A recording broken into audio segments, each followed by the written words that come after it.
Hola, bueno, en seguimiento al programa, en este video les voy a hacer la presentación correspondiente a la unidad 2, que sería hidrogeología o hidrología subterránea.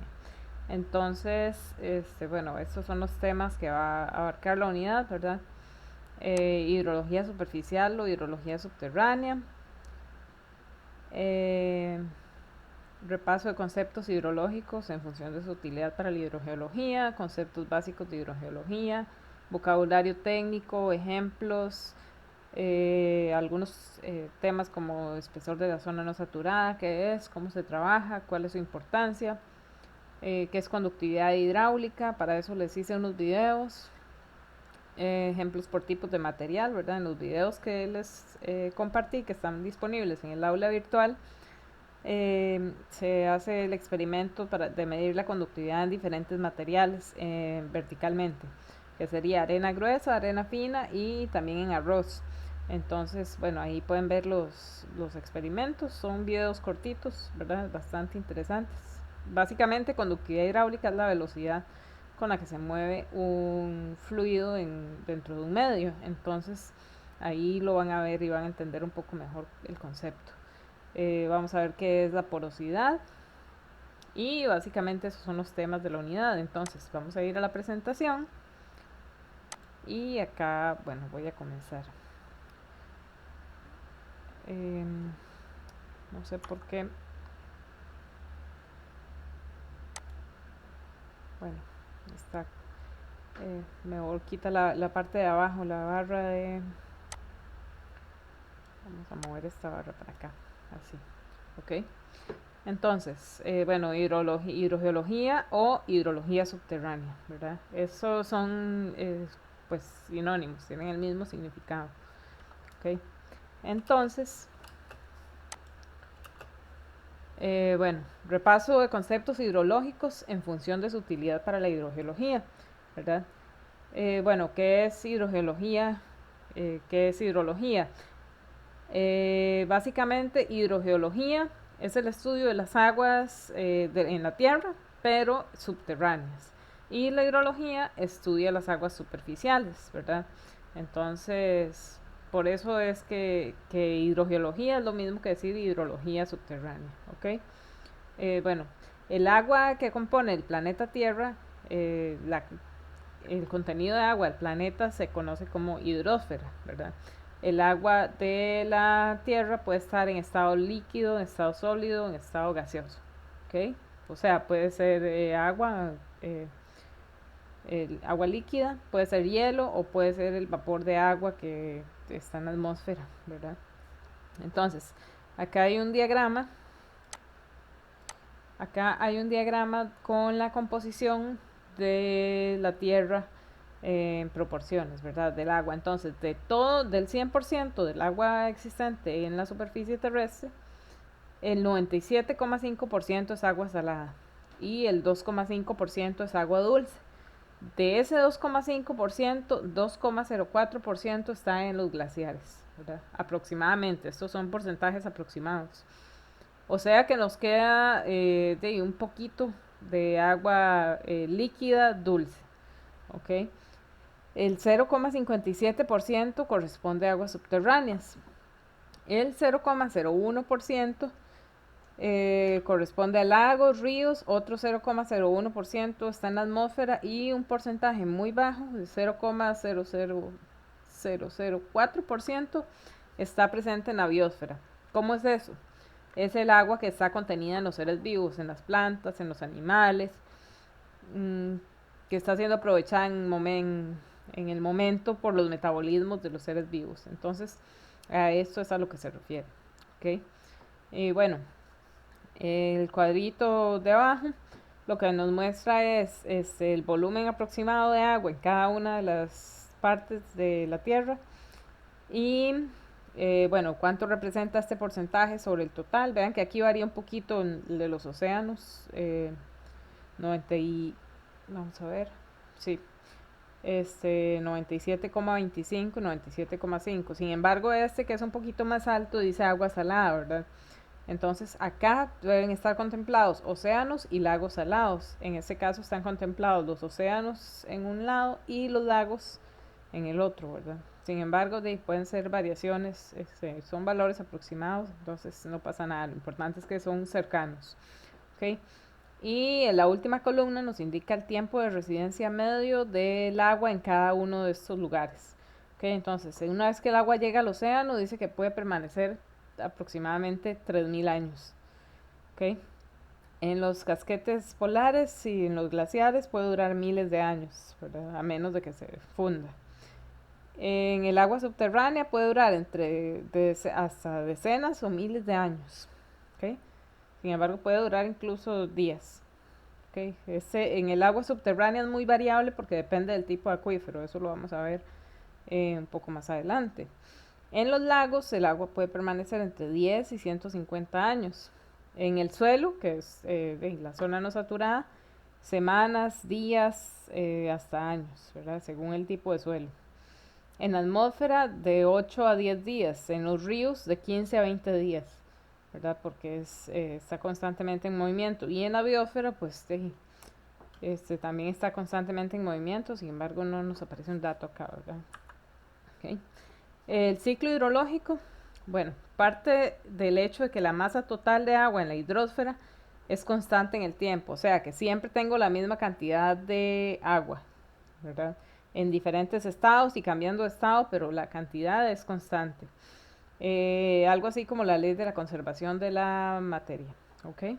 Esta consideración lleva implícita la del movimiento de masas de agua, de lugar, de estado o ambos, debido a la acción de dos fuerzas motrices principales. ¿Cuáles son esas dos fuerzas motrices que me mueven el ciclo hidrológico? Muy importantes, la radiación solar y la gravedad. Entonces, ¿qué hace que el agua suba? Simplificándolo lo más que se pueda, la radiación que calienta el agua y la evapora. ¿Okay? ¿Qué hace que el agua baje o precipite? La fuerza de gravedad. Entonces, el equilibrio entre estas dos fuerzas, ¿verdad? O la acción de estas dos fuerzas en equilibrio es lo que mueve el ciclo hidrológico. ¿Okay? Si se apaga el sol, se nos acabó el ciclo porque no se evapora nada. Si nos quedamos sin gravedad, se acabó el ciclo porque todo lo que se evapora se queda ahí arriba y nunca cae. ¿Okay? Entonces, esas son, bueno, pregunta de examen prácticamente, ¿verdad? ¿Cuáles son las dos fuerzas que mueven el ciclo hidrológico? Pues la radiación y la gravedad. ¿Okay? Algo de vocabulario técnico en hidrogeología. Bueno, estas primeras presentaciones son de puro vocabulario y conceptos muy importantes que tienen que manejar, ¿verdad? Entonces traté de ponérselos como lo más gráfico posible y lo más claro y conciso para que no tengamos dudas después. ¿Okay? Entonces, acá hay 4 conceptos. Zona de recarga es aquella superficie del terreno en la que se produce infiltración en un acuífero de forma natural o artificial. Puede ser de forma puntual, como por ejemplo en un pozo de recarga, ¿verdad? Puede ser lineal, como en un río influente, ya vamos a ver ese concepto, o puede ser extensa, como en un campo de riego, un humedal o un área bueno, donde llueve, por ejemplo, ¿verdad? Eh, entonces, ¿qué es la zona de recarga? Esta zona alta, o bueno, no necesariamente alta, simplemente una superficie del terreno en la que el agua que cae se infiltra y alimenta el acuífero. Entonces, ¿por qué aquí en la zona alta? Porque es donde este acuífero está libre, ¿verdad? La zona de recarga de este acuífero, del gris, está aquí arriba. Esa es la zona donde hay infiltración, principalmente del agua de lluvia. Y bueno, el agua llueve, precipita, cae al suelo, infiltra a través del medio y llega al acuífero. ¿Okay? Esa es la zona de recarga. La zona de recarga de este acuífero libre, pues es toda esta, ¿verdad? Por eso es que los acuíferos libres son más vulnerables, porque sus zonas de recarga son más amplias. ¿Ok? Entonces acá pasa lo mismo, llueve, el agua cae al suelo, infiltra y alimenta el acuífero. ¿Ok? ¿Qué es una zona de descarga? Una zona de descarga es una superficie del terreno donde hay una salida de agua subterránea que puede ser natural o artificial, ¿verdad? ¿A qué nos referimos con o sea, que aparece naturalmente o es hecha por el ser humano?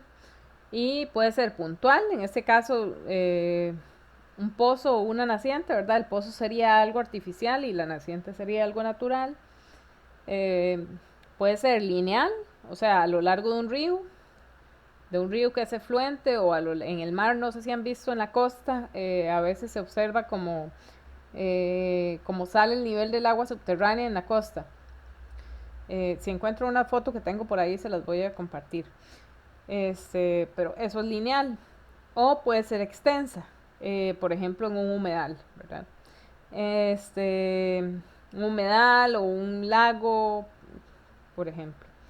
¿Ok? Ahora, ¿qué es un río efluente? Un río efluente es un río que es alimentado por el acuífero. Se dice que el río es efluente al acuífero. ¿Qué significa efluente? Que sale, ¿verdad? Entonces, bueno, tengo mi acuífero acá libre o confinado, como sea, el río va por su lecho, ¿verdad? Una zona ahí más baja.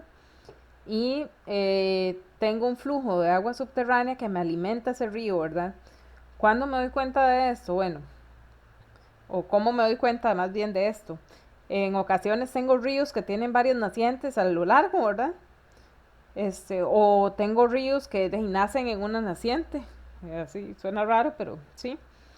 Eh, Esos son ríos efluentes. Otra forma de darme cuenta es que, por ejemplo, yo vengo y hago una medición de caudal aguas arriba, acá, qué sé yo, y hago otra medición de caudal aguas abajo. Si entre un punto y otro el caudal aumentó sin que haya aporte externo, por ejemplo, que yo sepa que no hay una tubería que descarga o que no esté lloviendo o que no hubo una crecida en ese momento que estaba midiendo, entonces la única forma de que el caudal aumente es que tenga un aporte subterráneo, ¿verdad? Eso se llaman aforos diferenciales, son para ver si el río es alimentado por el acuífero o al revés, o si no hay interacción, ¿verdad?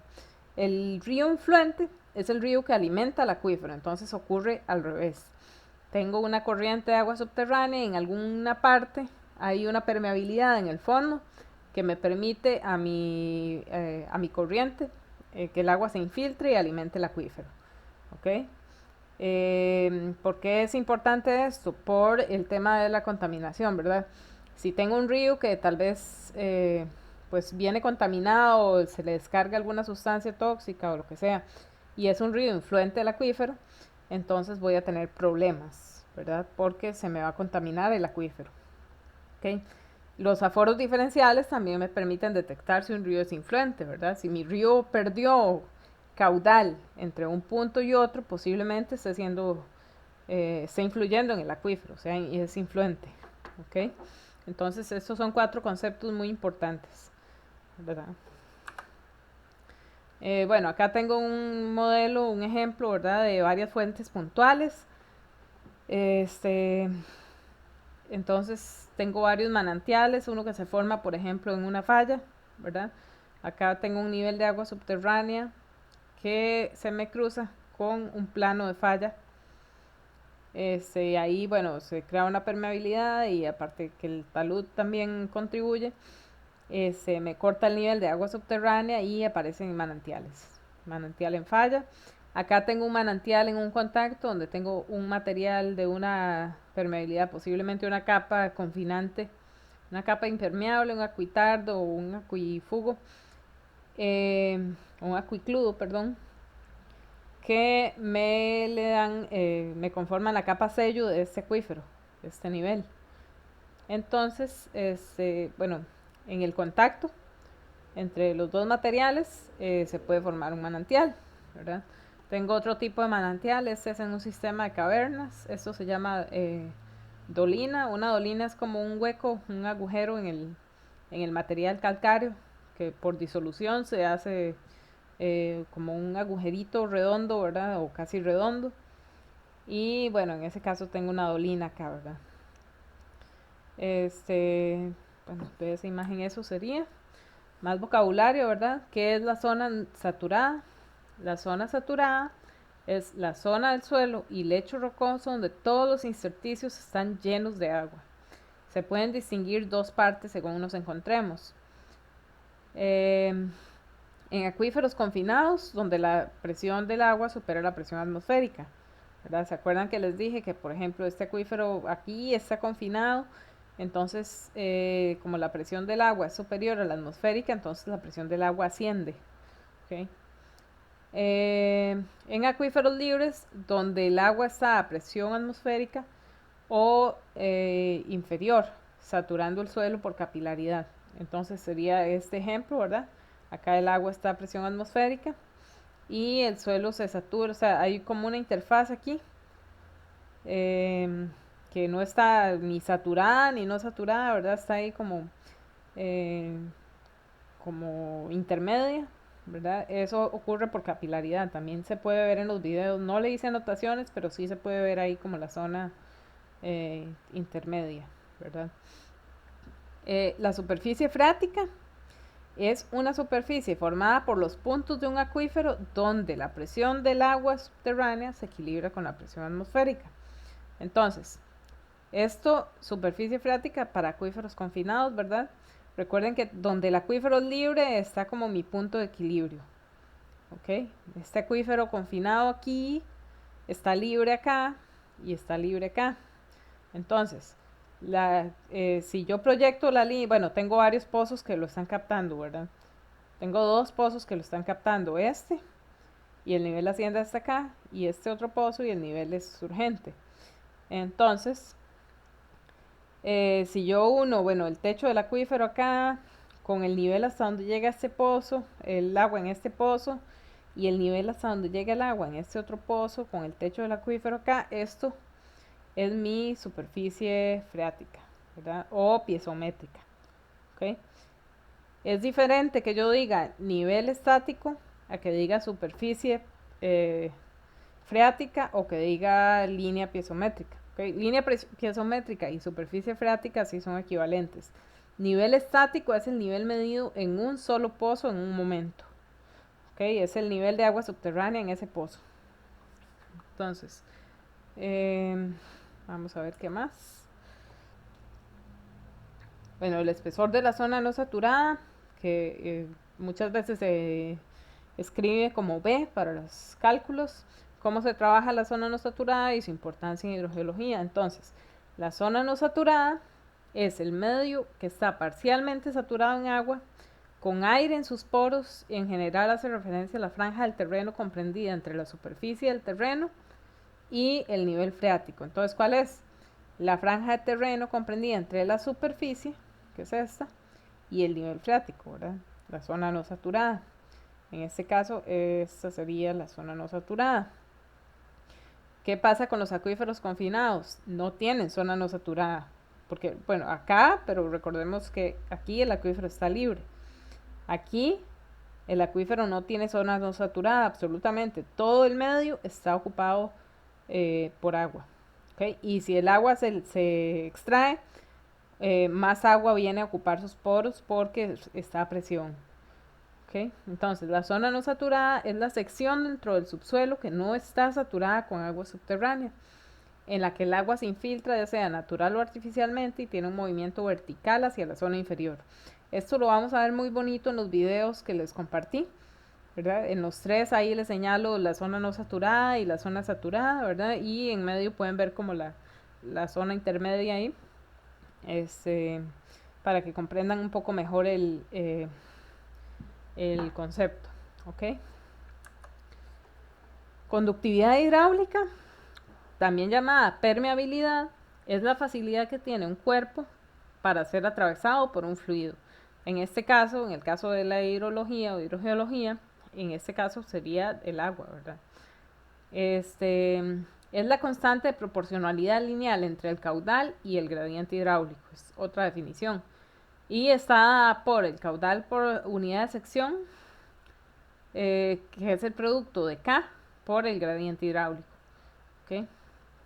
Entonces, bueno, acá introducimos también el concepto de gradiente hidráulico, ¿verdad? El gradiente hidráulico es al agua a circular a través del medio poroso de mayor gradiente circulará mayor caudal. ¿Okay? Entonces, ¿qué es el gradiente? Básicamente es la pendiente del agua subterránea en el acuífero. ¿Okay? ¿Cómo lo calculo? La diferencia de altura, si mi agua, esta línea discontinua acá, es mi nivel de agua subterránea, ¿verdad? Si yo estoy midiendo este perfil con una escala, entonces aquí tengo una altura inicial y aquí tengo una altura final, perdón, y aquí tengo una altura final. Entonces, el delta H es lo que bajó el nivel de agua subterránea entre un punto y otro punto. ¿Ok? El delta X es la distancia que separa esos dos puntos. Esto lo podemos ver un poco más en detalle más adelante, tal vez en prácticas o así, para que comprendan bien qué es el gradiente. ¿Ok? Entonces, estos dos distancias son medibles, delta H en metros y delta L en metros. El gradiente es el resultado de dividir delta H entre delta L. Siempre da un valor entre 0 y 1. ¿Okay? Si el gradiente es 1, es porque el flujo está siendo vertical. Eso lo van a ver en los videos. Y entre más bajo sea el gradiente, entre más cercano a 0, va a significar que la superficie freática es más horizontal. Si el gradiente fuera 0, significaría que no hay flujo, porque la superficie es totalmente horizontal. ¿Okay? Entonces, volviendo a la K, las unidades de K son de velocidad, ¿ok? Distancia entre tiempo. L, distancia L entre T.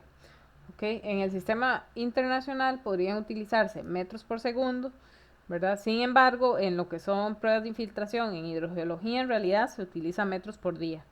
Y en algunos casos, centímetros por segundo. Entonces, bueno, en el caso de los videos, como eran tan rápidos, ¿verdad? Yo lo calculé en centímetros por segundo, ¿verdad? Sin embargo, sepan que esa conversión eso se puede hacer, la conversión a metros por segundo o a metros por día, según lo que yo necesite. ¿Cómo obtengo la conductividad hidráulica? Con pruebas de infiltración.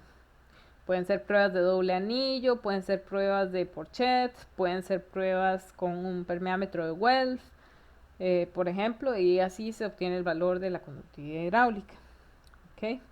Tal vez más adelante en el curso no, voy a tratar de conseguirles algunos videos para que vean cómo es que se calcula, ¿verdad? Cómo es que se obtiene en el campo, en realidad, y pues más adelante en la carrera es posible que en algún momento les toque hacer pruebas de infiltración si es que no las han hecho.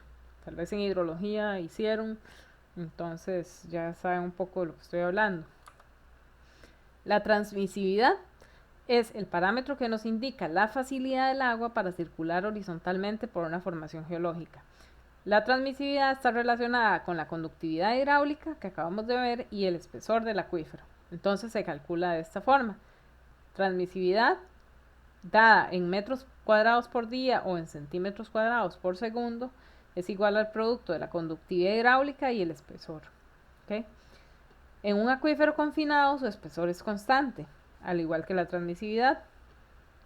En un acuífero libre el espesor saturado varía. Entonces, la transmisividad también puede variar. ¿Okay? Puede ser que varíe estacionalmente o puede ser que varíe con la explotación del acuífero. ¿Okay?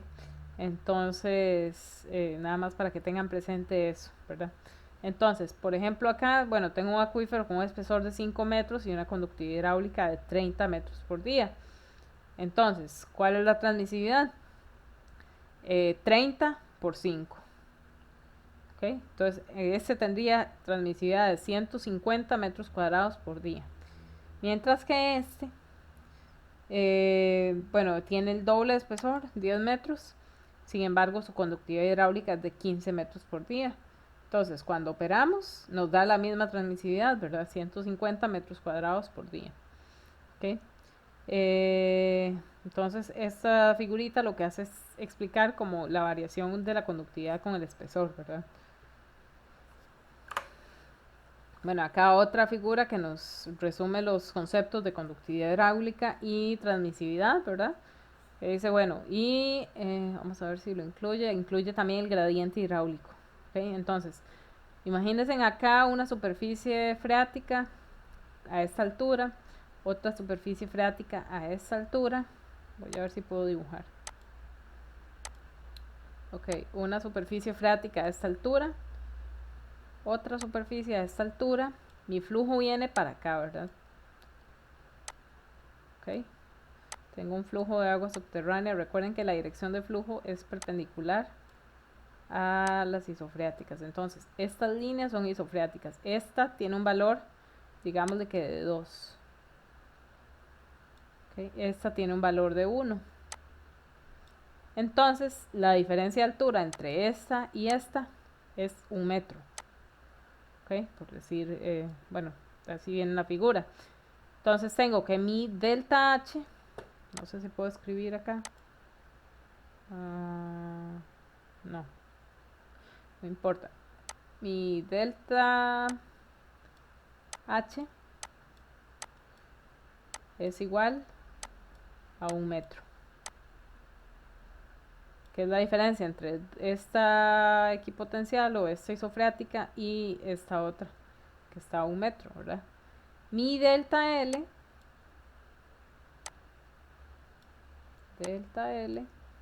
ahí me disculpan los dibujos, pero hay que hacerlo a puro pulso, es 1 kilómetro o 1000 metros. ¿Okay? Esto debe estar siempre en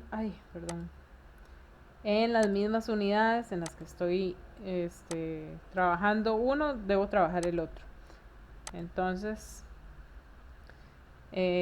bueno, 1 metro y 1 kilómetro. ¿Ok? Vamos a ver si me salen los ceros acá. 2, 1 metro y 1000 metros de distancia. Entonces, ¿cuánto es esto?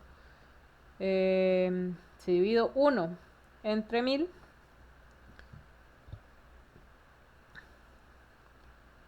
me va a dar 0,001.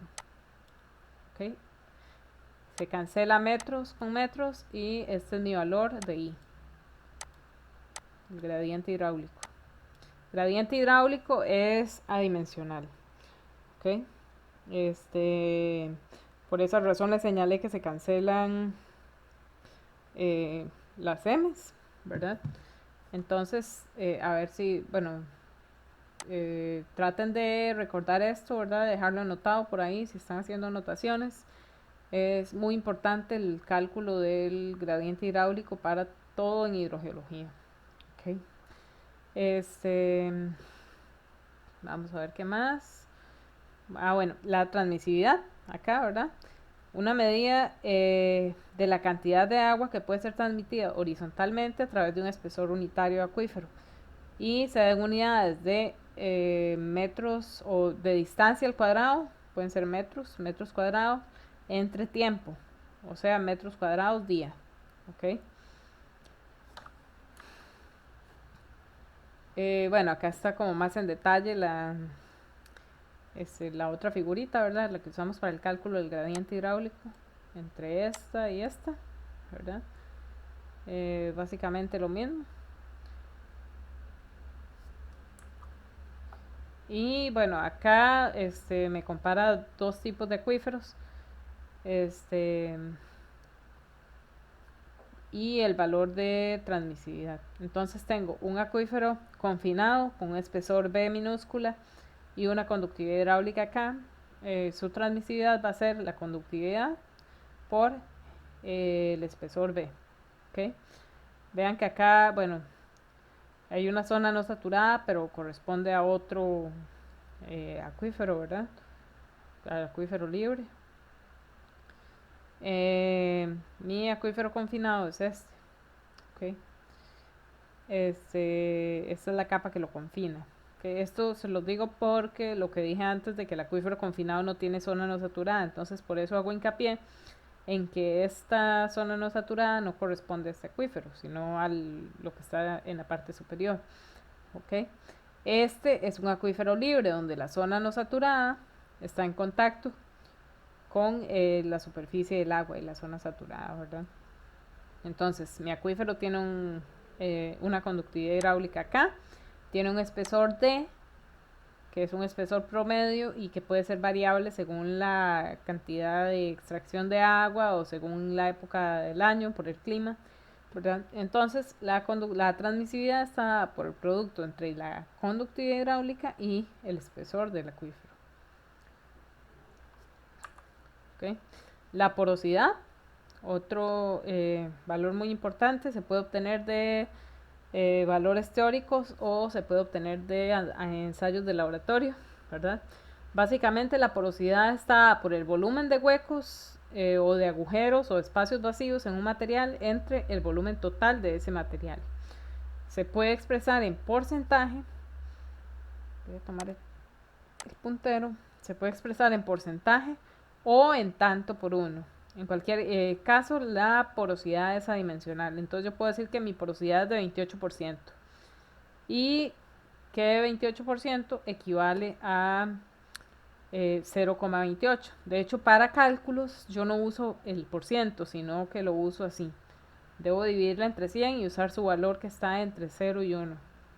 A eso se refiere con tanto por 1. ¿Okay? Solo que hay que dejar muy claro con qué se está trabajando. Entonces, si yo estoy trabajando con porcentaje, siempre debe estar muy claro para no confundir, ¿verdad? Porque si hay una porosidad muy baja, que sea de 0,28%, que yo no la vaya a confundir con que es una porosidad de 28%, por ejemplo. Entonces, nada más tener como ese cuidado, ¿verdad? Saber en qué estoy obteniendo los datos.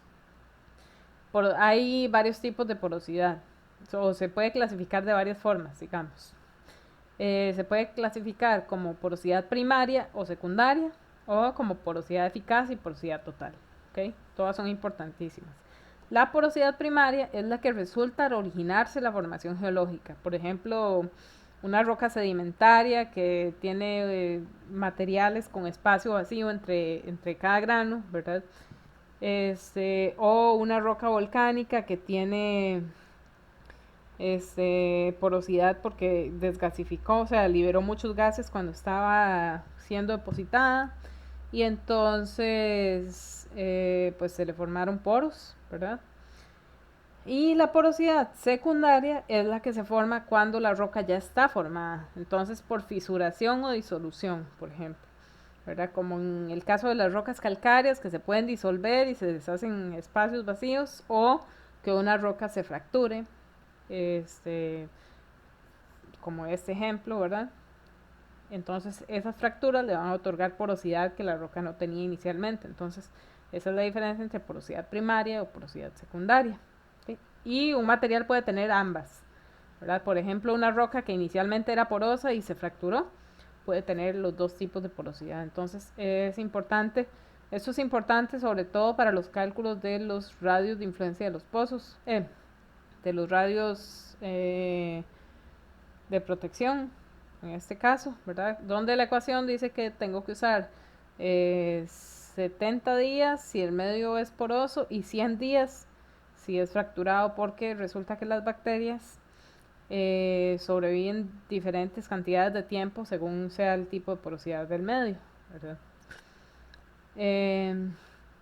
La otra forma de ver la porosidad es como porosidad eficaz o como porosidad total, ¿ok? Porosidad total es el total de espacios vacíos que tiene el material con respecto a su volumen total. ¿Okay? Ese total de espacios vacíos puede estar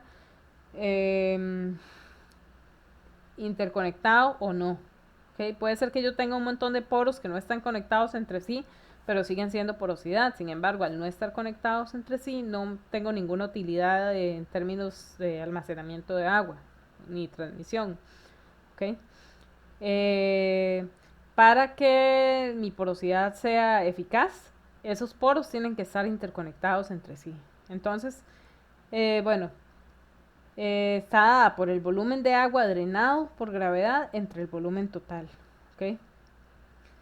El numerador de esta expresión representa el volumen de poros que se ha vaciado y se expresa igual que la porosidad total, en porcentaje o en valores entre 0 y 1. ¿Okay? Algo importante, la porosidad eficaz siempre tiene que ser menor, a lo sumo igual que la porosidad total, pero nunca la porosidad eficaz puede ser mayor que la porosidad total. ¿Okay? ¿Cuál porosidad uso yo en los cálculos? ¿Cuál valor? El valor de la porosidad eficaz, ¿verdad? Que puede ser obtenido en análisis de laboratorio. Es un poco más complejo obtener la porosidad eficaz que la total. Sin embargo, los ensayos de laboratorio sí la pueden dar. Coeficiente de almacenamiento indica el agua liberada al disminuir la presión en el acuífero. El coeficiente de almacenamiento se representa con una S de storegravity y se define como el volumen de agua liberado entre el volumen total que ha bajado la superficie piezométrica. ¿Okay? Entonces, por ejemplo, acá hay una columna de 1 metro cuadrado de base de un acuífero confinado, en el que la superficie piezométrica ha bajado 1 metro, acá. ¿Okay? Aquí está el nivel del pozo. El pequeño volumen de agua obtenido es ese. ¿Okay?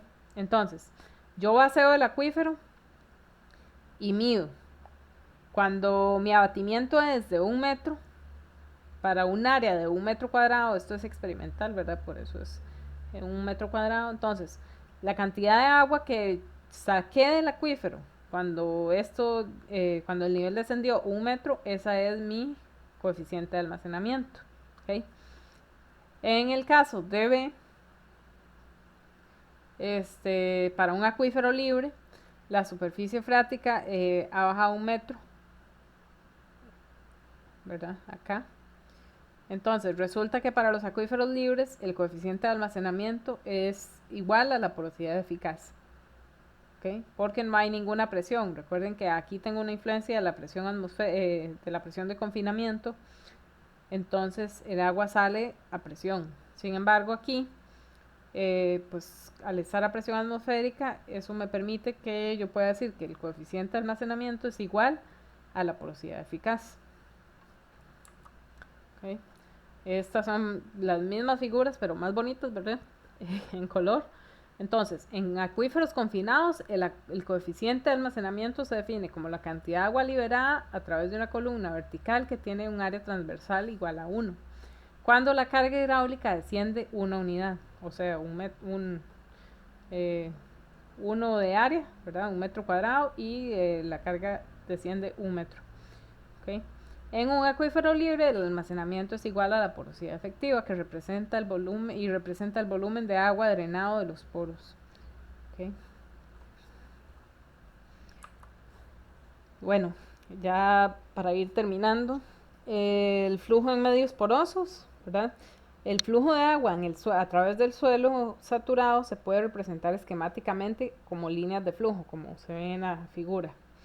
¿Okay?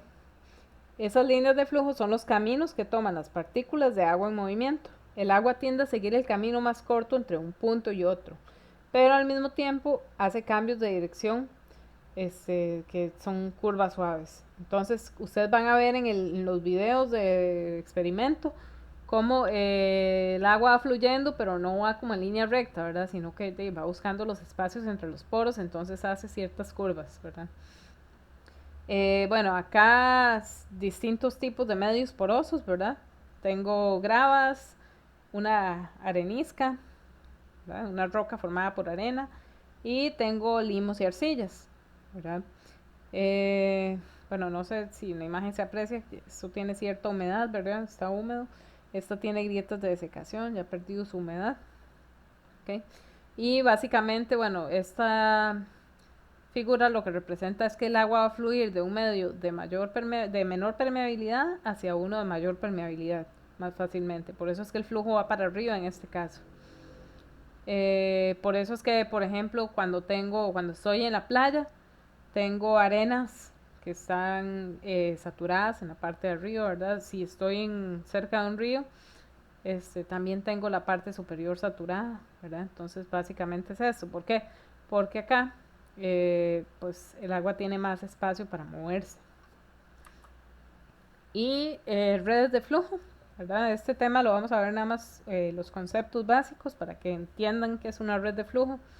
Son modelos matemáticos que se aplican a situaciones tales como sistemas de tuberías, para fluidos como agua, petróleo, gas, para redes de cableado eléctrico, en sistemas de carreteras, en sistemas de transporte, por ejemplo, empresas, sistemas de drenaje.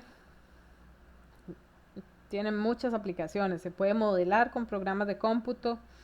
Este, y bueno, esta es una vista en perfil de una red de flujo que representa una presa o una barrera. Acá tengo agua, ¿verdad? Y tengo una barrera que evita que el agua pase rápidamente hacia el otro lado, ¿verdad? Sin embargo, va a haber un flujo subterráneo, el agua se va a infiltrar y va a llegar al otro lado de esta forma. Estas son las líneas de flujo.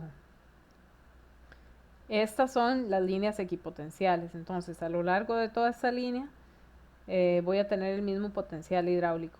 Si yo coloco aquí dentro de la presa, coloco pozos en las diferentes equipotenciales, el nivel de agua va a estar alineado. Si tengo un pozo aquí que llega a esta línea y otro pozo aquí que también llega a esta línea, ambos pozos van a tener el mismo nivel. Eso es cómo funcionan las equipotenciales. ¿Okay? Y esta es una vista en perfil de un pozo que está haciendo, en planta, o sea, en mapa, de un pozo que está acá, que está siendo bombeado. Entonces, cuando el pozo está siendo bombeado, tenemos líneas de flujo que se dirigen hacia el pozo, ¿verdad? Hacia la rejilla. Y las líneas equipotenciales se vuelven concéntricas porque se forma un cono. Si ustedes ven esto en perfil, van a ver un cono de abatimiento en un pozo. Entonces, esta es la vista de cómo se ve un pozo siendo explotado, ¿verdad? Si trazamos la red de flujo. Las definiciones acá, bueno, línea de corriente, ¿verdad? Son las partes de la red de flujo. Línea de corriente es la trayectoria seguida por las partículas cuando fluyen a través del suelo. La equipotencial es una línea que une los puntos donde se tiene el mismo potencial hidráulico o carga hidráulica. Los tubos de corriente son el espacio comprendido entre líneas de corriente vecinas. Por ejemplo, este espacio acá es un tubo de corriente. Este espacio es un tubo de corriente. Los tubos de corriente son útiles porque se pueden utilizar para hacer cálculos de caudal, cálculos con velocidades, por ejemplo. Las celdas de flujo tienen más o menos la misma utilidad de los tubos de corriente y son espacios comprendidos entre dos líneas equipotenciales y dos líneas de corriente. O sea, este cuadrito que está acá es una celda de flujo. O en este caso, estos de acá. ¿Okay? Esas son las partes de una red de flujo. Y bueno, esa sería la presentación. Si tienen dudas me pueden escribir o pedir consulta. Muchas gracias.